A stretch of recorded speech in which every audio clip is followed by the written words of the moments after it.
নমস্কার, চলে এসেছি আরও একটি সুন্দর রান্নার ভিডিও নিয়ে। এটি খেতে যেমন সুস্বাদু তেমনি স্বাস্থ্যকর। আপনারা চাইলে সহজে এটি বানিয়ে ফেলতে পারেন। দেখুন, আমি নিয়ে নিয়েছি 2 পিস চিকেন আর 2 পিস মাটন। চিকেন আর মাটন মিক্স করেই বানাবো। দেখুন, আমি নিয়ে নিয়েছি বিনস, গাজর, টমেটো, পেঁয়াজ, বাঁধাকপি, ক্যাপসিকাম আর 2-3টে লঙ্কা কুচি করে। দেখুন, আমি মাংস সিদ্ধ করে নিয়েছি। এই মাংস সিদ্ধ করা জলের মধ্যে একে একে সব সবজিগুলোকে ভালোভাবে বয়েল করে নেব। দেখুন, সব সবজি আমি দিয়ে দিয়েছি। এবার সুন্দরভাবে বয়েল করছি। এটাই বাড়ির ছোট বড় সকলেই খেতে পারে। এটা খুবই স্বাস্থ্যকর একটি খাবার। দেখুন, আমার সব সবজি বয়েল করা হয়ে গেছে। এবার আমি নিয়ে নিয়েছি কয়েকটা গোলমরিচগুলোকে এবার ভালোভাবে আমি থেতো করে নেব। দেখুন, গোলমরিচগুলোকে আমি ভালোভাবে গুঁড়ো করে নিয়েছি। এবারে এই গোলমরিচ গুঁড়োটাকে ওর মধ্যে দিয়ে দেব।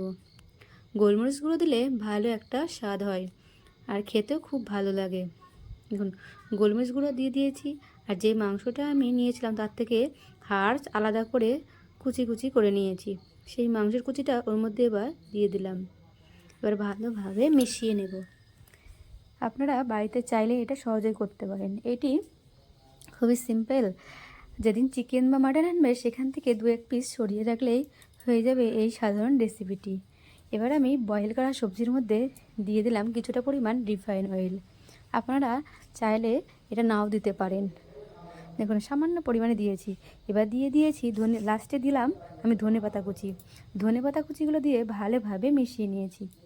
এবার আমি ওর মধ্যে অ্যাড করব একটা ডিমটাকে ভেঙে নিয়ে ওর মধ্যে সামান্য নুন দিয়ে ফেটিয়ে নিয়েছি। এবার ফেটানো ডিমটাকে সেই সিদ্ধ করা সবজির মধ্যে দিয়ে দিলাম।